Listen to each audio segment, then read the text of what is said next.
السلام علیکم. Welcome to my YouTube channel Saad Al Quran academy. My self سید سعد. امید کرتا ہوں آپ سب لوگ ٹھیک ہوں گے. الحمدللہ میں بھی ٹھیک ہوں.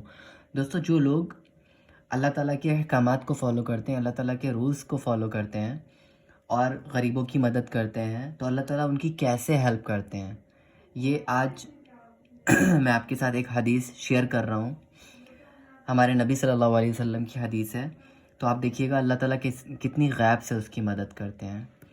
جناب رسول اللہ صلی اللہ علیہ وسلم نے فرمایا کہ کوئی شخص کسی جنگل میں تھا. یکایک اس نے ایک بدلی میں یہ آواز سنی کہ فلاں شخص کے باغ کو پانی دے. اس آواز کے ساتھ وہ بدلی چلی اور ایک سنگستان میں خوب پانی برسا اور تمام پانی ایک نالے میں جمع ہو کر چلا. یہ شخص اس پانی کے پیچھے ہو لیا. دیکھتا کیا ہے کہ ایک شخص اپنے باغ میں کھڑا ہوا بیلچے سے پانی پھیر رہا ہے. اس نے اس باغ والے سے پوچھا کہ اے بندہ خدا، تیرا کیا نام ہے؟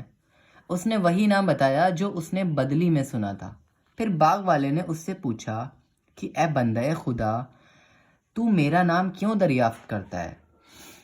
اس نے کہا، میں نے اس بدلی میں جس کا یہ پانی ہے ایک آواز سنی کہ تیرا نام لے کر کہا کہ اس کے باغ کو پانی دے.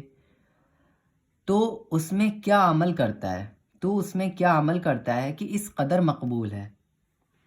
اس نے کہا، جب تو نے پوچھا تو مجھ کو کہنا ہی پڑا.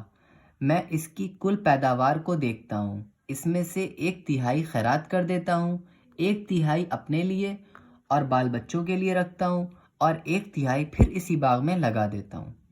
فائدہ: سبحان اللہ، کیا خدا کی رحمت ہے کہ جو اس کی اطاعت کرتا ہے اس کے کام غیب سے اس طرح سر انجام ہو جاتے ہیں کہ اس کو خبر بھی نہیں ہوتی.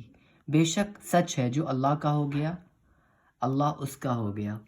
اگر آپ اسی طرح کی حدیث ڈیلی سننا چاہتے ہیں تو آپ چینل کو سبسکرائب کریے، اور اگر آپ حافظ قرآن بننا چاہتے ہیں تو آپ مجھ سے کانٹیکٹ کر سکتے ہیں. Thank you so much for watching. جزاک اللہ خیرہ.